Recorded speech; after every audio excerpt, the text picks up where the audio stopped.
Ensenada, una memoria, es la novela de Leopoldo Brizuela en la que retoma historias que le contó su madre, pero también se pregunta por lo que divide a los argentinos.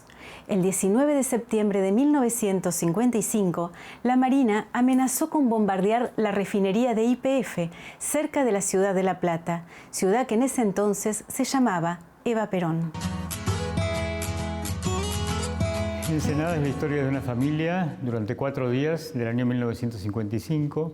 Transcurre en el pueblo de Ensenada, cerca de La Plata, a partir de un levantamiento que quiere derrocar a Perón y pone en vilo a toda esa zona, porque está la base naval y sobre todo una destilería muy importante de YPF que el almirante Rojas amenaza con bombardear. Entonces, después de muchos avatares, digamos, durante esos 4 días, el pueblo se decide a escapar del posible bombardeo y es algo que me contaba mi madre, lo llaman el éxodo, ¿no? Porque la gente salió desesperada ante la proximidad del bombardeo, bajo una lluvia tremenda, como podía, caminando, huyendo hacia La Plata, que en esa época se llamaba Eva Perón.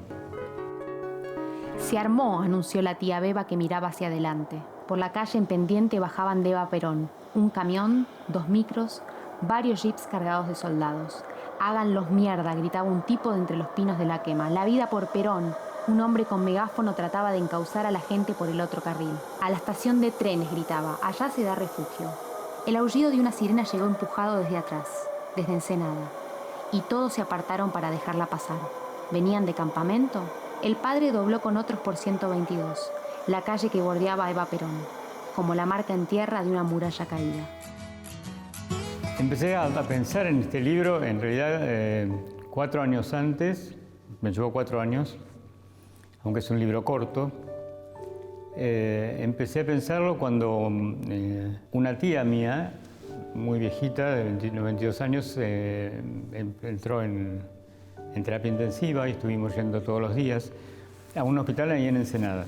Entonces yo volvía casi todos los días a preguntar cómo iba, y iba recuperando memorias de infancia, memorias de los sentidos que son tan fuertes, y por supuesto estaba haciendo un duelo. Creo que Ensenada, la escritura empezó con la muerte de mi tía y terminó con la muerte de mi madre. Es como si uno quisiera recuperar de alguna manera eso que está perdiendo, ¿no? Las voces de infancia. Se me ocurrió hacer un libro con todo lo que me contaban de chico de una época, con anécdotas que la mayor parte son reales. Son todas las cosas que me contaba mi madre de la época peronista. Mi madre era muy antiperonista, eran de filiación anarquista todos. Y uno trabaja sobre esas memorias, hilvanándolas, pero no para reproducirlas, sino también para entenderlas y encontrarles las cosas que no eran demasiado verdaderas o que están transformadas, ¿no?, por el propio relato. En realidad no es que haya elegido el personaje de Polilla, sino que se me impuso.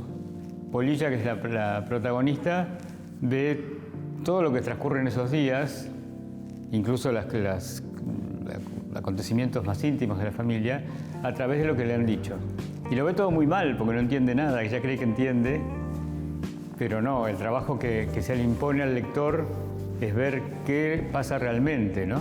Cuando Polilla quiere ver, por ejemplo, que la tía está guardando unas pastillas de cianuro y esas pastillas de qué son, bueno, a eso le corresponde al lector imaginarlo.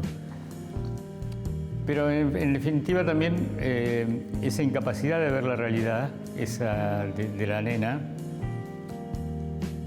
por supuesto no tiene la culpa. También es la metáfora de nuestra incapacidad histórica de ver al otro, ¿no? Esta novela nació también de un propósito, si querés, superficial o banal, que es preguntarse este famoso tema de la grieta, de por qué estamos tan separados en 2 bandos, y pronto me olvidé de eso. En principio escribir la novela, como ya te decía, era una exploración sobre dónde venían nuestros odios, ¿no?, argentinos. Esta división tan clara que hay a lo largo de la historia, no solo con la grieta de estos tiempos, sino, qué sé yo, con antiperonismo, con unitarios federales. Y creo que eso me llevó a explorar también la visión de las familias inmigrantes, que están tan idealizadas, ¿no? Las familias inmigrantes que llegaron a la Argentina a fines del siglo XIX y hasta mediados del siglo XX.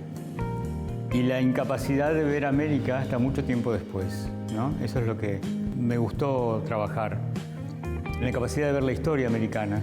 La vieja teoría de Borges, de ese maravilloso poema que es el poema conjetural, que me parece que es lo mejor que escribió, en que dice: al fin entiendo mi destino sudamericano, ¿no? Cuando Narciso de la Prida es degollado por los montoneros del Dao y él dice, bueno, al fin entiendo mi destino sudamericano. Incluí fotos familiares porque me encantaban, porque tienen un montón de detalles que creía que iban a meter al lector mucho más en ese mundo.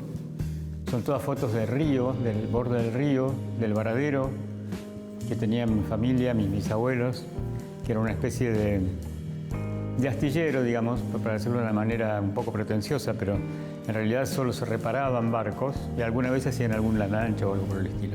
Y es un paisaje muy peculiar. Las mujeres aparecen en las fotos de una manera que ya no es imposible de encontrar en alguien en una foto actual, ¿no? No posan, están vestidas con vestidos hechos en la propia casa.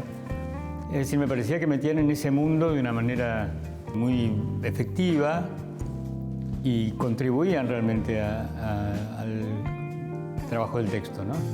Ensenada para mí es el lugar donde nació mi madre, que es muy importante. Fue como pisar una mina explosiva, empezar a escribir sobre Ensenada, porque es una zona muy particular, porque es al borde del río, pero también está el olor la influencia de la destilería, las imágenes, porque era ese tipo de ribera en que no se podía construir casas de material, entonces eran todas de zinc y de chapas de zinc y de madera, casas muy importantes incluso. Tuve un gran trabajo de recuperar las voces, como te decía, y de cortar, porque yo sentía que sobre cada cosa podía decir un montón. Me tentaba la idea de trabajar con un paisaje que había sido muy poco trabajado y que era un paisaje que yo conocía tanto. Solo dos poetas lo habían trabajado muy bien. Arnaldo Calveira en el diario del fumigador de guardia. Arnaldo Calveira estaba en los mismos barcos donde viajaba mi padre y era fumigador. Le escribe, él no viajaba, sino que se subía a los barcos a fumigar. Y sin embargo escribe en las largas noches de guardia y en ese ambiente, en el puerto de La Plata, que es Ensenada, con todos esos olores, esa sensación de infinitud que hay también, ¿no? Porque uno se siente muy chiquito junto al río, junto a esas máquinas enormes, etc. Y otro es Horacio Castillo, que nació en Ensenada, que fue alumno de mi madre, y que nunca identificó el lugar donde escribía. En general escribía poemas muy abstractos sobre Grecia, aparentemente transcurrían en Grecia, o en planos mitológicos. Pero charlando con él me decía, bueno, no, esto que yo puse que era un tren de ganado, por ejemplo, y que parece ser un tren de ganado que lleva judíos al Holocausto, en realidad eran las vacas que iban al frigorífico, era el tren de vacas que iba hasta el frigorífico por las noches, que pasaba por Ensenada. Lo que pasa con las novelas en general es que uno empieza a escribir una novela creyendo que va a hablar de determinado tema y después descubre que en realidad lo que está encontrando es otra cosa mucho más interesante que la que se proponía encontrar, ¿no? Y yo me empecé a dar cuenta por la mitad del libro, o un poquito antes, pero bueno, bastante avanzado, que la novela trataba sobre los silencios en una familia también. Y los silencios en esa época, y básicamente en la novela, si se ven sobre las relaciones amorosas y sexuales, sobre el sexo también. Y hay unas anécdotas, la mayor parte de las anécdotas me las contó mi madre, pero las anécdotas más escabrosas, digamos, me las contó un primo ahora. Y una de las más disparadoras es que cuando mi madre empezó a salir con el que sería mi papá, como vivían todos juntos y mi padre la iba a buscar en auto, mi abuela les decía, o mi tía les decía, cuidado que viene el patano, que era un linchera, la especie del hombre de la bolsa. Porque hasta determinado momento, supongo que hasta que la relación no se formalizara o algo por el estilo, los chicos no tenían que saber que estaban esas cosas, ¿no? Y todo ese tipo de manejos, de ocultamientos que persisten, es quizá el tema más profundo de la novela, porque Polilla no entiende nada porque tampoco le explican. Entonces se hace toda una serie de explicaciones de la realidad con lo que tiene, pero en un momento ella piensa que hablar de política sirve para no hablar de cosas que nos hacen llorar o algo así por el estilo, ¿no? Entonces, claro, da explicaciones políticas, como puede ser una nena de 10 o 11 años, a cosas que son de otro orden. Cuando me propusieron que eligiera vecinos para mi libro, me imaginé a alguien que se acordara de mi libro, que le hubiera gustado y que me gustaría que los relacionara con dos libros. En principio con la antología de Spoon River de Edgar Lee Masters, que es un escritor de principios del siglo XX, norteamericano, y tiene un libro maravilloso de poemas llamado así, Antología de Spoon River, en el cual cada poema es una especie de epitafio sobre una tumba de cada una de un vecino de ese pueblo, en ese epitafio se cuenta en poquísimas líneas la vida de cada una de esas personas. Y la otra novela que me inspiró, sin darme cuenta, es de la escritora, o quizá el escritor, para decirlo de alguna manera más general, que más amo, que es Natalia Ginzburg. Hace muchísimo tiempo que quiero esa escritora italiana y tiene una novela que se llama Las voces de la tarde o de la noche, según las palabras de la noche, creo que también se traduce, Le voci della sera. También es una familia durante la Segunda Guerra. Y cuando terminé de escribir Ensenada, me di cuenta que tenía mucho en común con esa escritora, que no se me había cruzado durante el proceso de escritura, no es que lo tuve como modelo, pero que tenía mucho en común, de tanto que la había admirado toda la vida.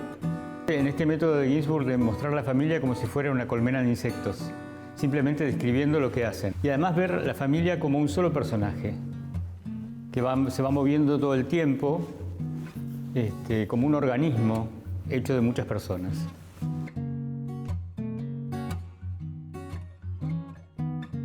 Bueno, y el libro que recomiendo es Espejo roto, de Mercè Rodoreda, la escritora catalana, que descubrí hace bastante poco. Una escritora impresionante que describe toda una familia catalana a lo largo de todo un siglo, un poco muy influida como tanta gente de su generación, ¿no? Como Eudora Welty por Virginia Woolf, con una capacidad de recuperar los detalles, que es donde está la novela, ¿no? Donde verdaderamente creo que están las novelas.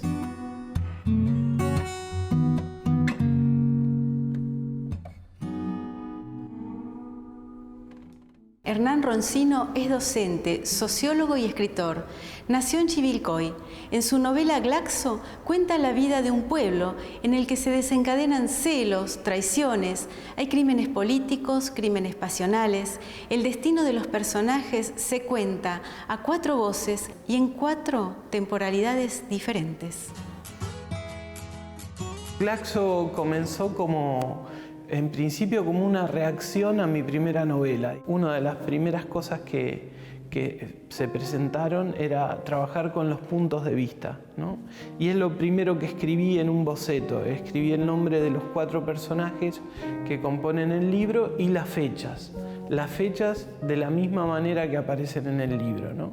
De manera, digamos, desordenada. Pero esa fue una primera motivación, digamos, de contar una historia distinta a mi libro anterior.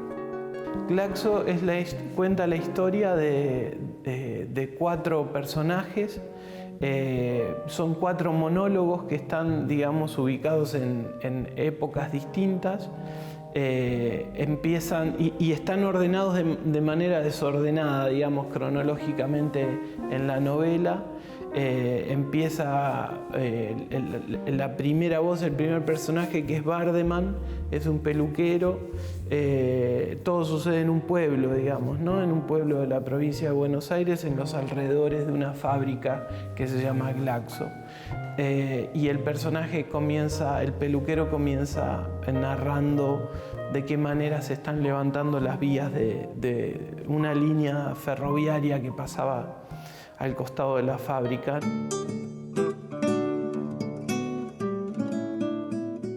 Un día dejan de pasar los trenes. Después llega una cuadrilla. 6 o 7 hombres bajan de un camión. Usan cascos amarillos. Empiezan a levantar las vías. Yo los miro desde acá. Los miro trabajar. Trabajan hasta las 6. Se van antes de que salgan los obreros de la Glaxo. Dejan unos tachos con fuego para desviar el tránsito. Cuando ellos se van, yo cierro la peluquería.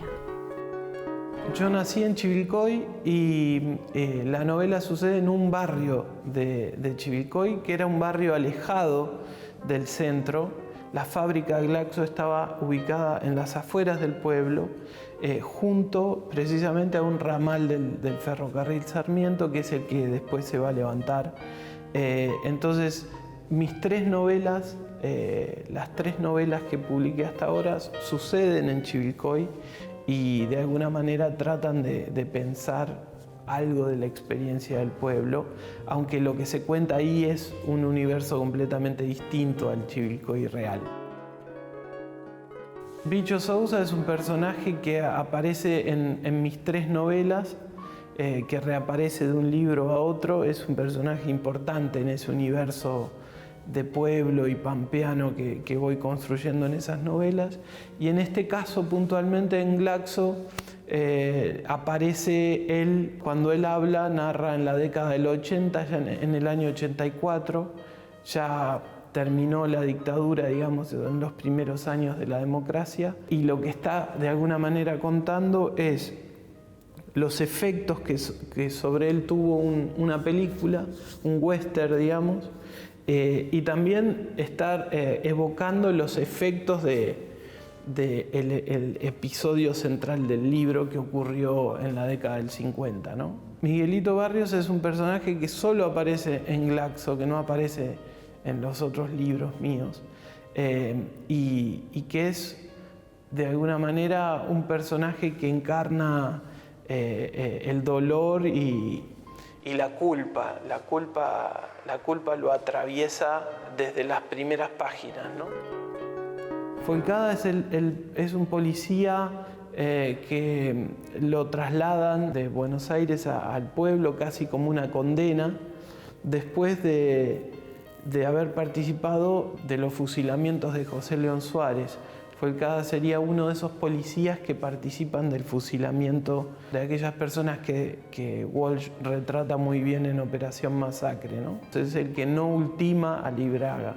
Entonces me interesaba inventar, digamos, un personaje que en Operación Masacre no es nombrado nunca, pero que tiene un protagonismo secundario, digamos. Esos protagonistas secundarios que son importantes pero que no tienen nombre y que colaboran, digamos, en los grandes episodios, me interesan mucho. Entonces, Foicada falló, no cumplió la tarea que tendría que haber hecho, que era matar a esos civiles que estaban ahí, y entonces llega con ese peso, con ese fracaso sobre el cuerpo al pueblo.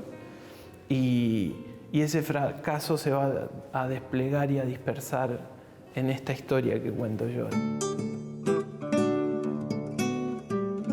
El epígrafe que abre la novela, que es de Rodolfo Walsh, de Operación Masacre, sintetiza justamente el momento en donde este personaje que yo invento, que es Foicada, hace mal su tarea o deja vivo a Libraga, no lo ultima. De alguna manera allí es donde se produce la relación entre la historia que retrata Walsh en Operación Masacre con los restos o los efectos que yo narro después en Glaxo, ¿no? Hay una comunicación, de alguna manera, un diálogo entre ese episodio que está retratado en Operación Masacre con lo que cuento en Glaxo. Las mujeres que aparecen en la novela, en principio hay dos bien claras, dos personajes que aparecen en la novela que encarnan dos modelos distintos de mujer, pero que en el mismo plano se sintetizan en un lugar que se le da a la mujer en los pueblos, ¿no? Por un lado es la negra Miranda, que es la mujer folcada del policía, es una mujer que no es del pueblo, que es distinta, que es muy atractiva, muy llamativa para los hombres del pueblo, y entonces despierta un montón de fantasías en los hombres del pueblo.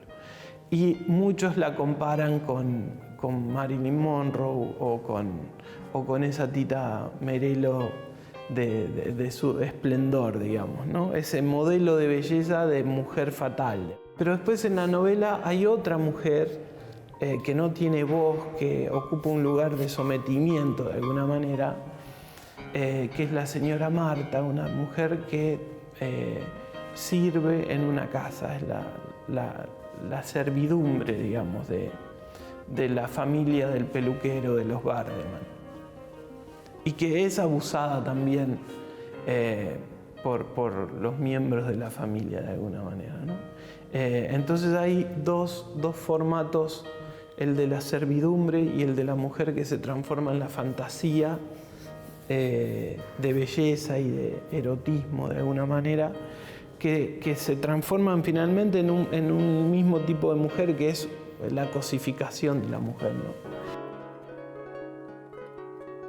El último tren de Gang Hill es un western que llegó a la Argentina más o menos de los años 56, 57, del 57 creo, el mismo año en el que se publica Operación Masacre, es decir, más o menos en los mismos años en el que sucede el final de Glaxo. Esa película me interesa mucho no solo porque habla sobre trenes y porque reproduce un imaginario del duelo, digamos, del western, del lejano oeste, sino también porque es una película que mi papá me contaba mucho.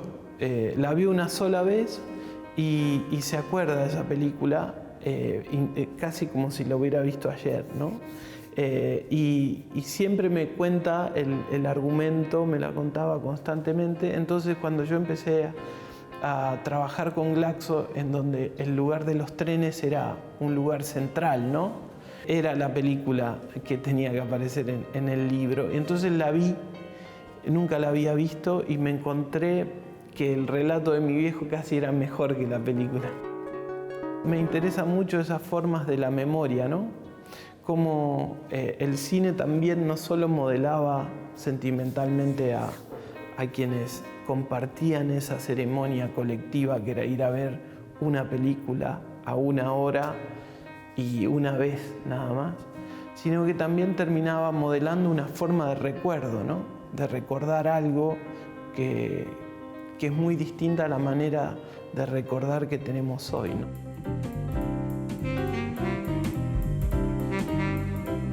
Me gustaría que estén cerca de mi libro en una biblioteca.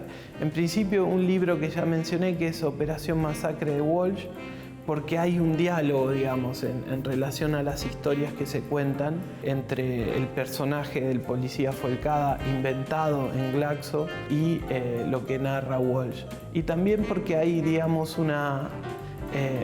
me interesa la manera en que Walsh tiene de contar historias y cómo trabaja estéticamente la narración. Me gusta la construcción de la frase, el ritmo que le impone Walsh, más que nada a los cuentos. Walsh tiene una serie de cuentos que son extraordinarios. Me gustaría poner Glaxo en diálogo con Hombre en la orilla, que es un libro de relatos de Miguel Briante, que fue hace poco reeditado por Piglia, en esa colección que Piglia hacía en el Fondo de Cultura Económica, ¿no? Más que nada por el universo de pueblo, cómo lo trabaja Briante ahí. Son cuentos que suceden en General Belgrano, en la provincia de Buenos Aires también, a orillas del Salado. Hay una geografía muy semejante y muy parecida a la de Chivilcoy, a la de este universo literario. Y también la manera en que construye ese universo Briante ha sido una influencia para mí.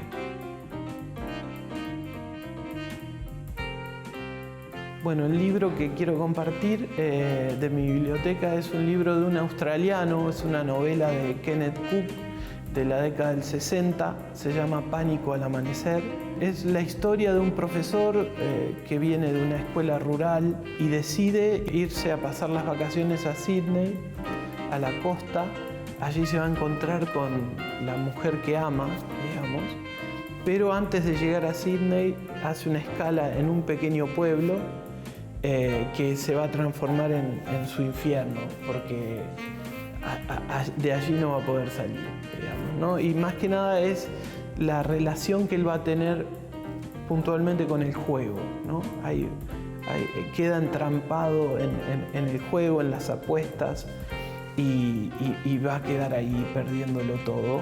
Hay un paralelo, me parece, entre Pánico al amanecer con Responso de Saer, que es una novela también de la década del 60 y que trata un tema parecido, ¿no? Alguien que en una noche se pierde todo, digamos, ¿no? Se juega lo poco que tiene y aquellos elementos afectivos también que son fundamentales y lo pierden en una noche, como el personaje de Pánico al amanecer.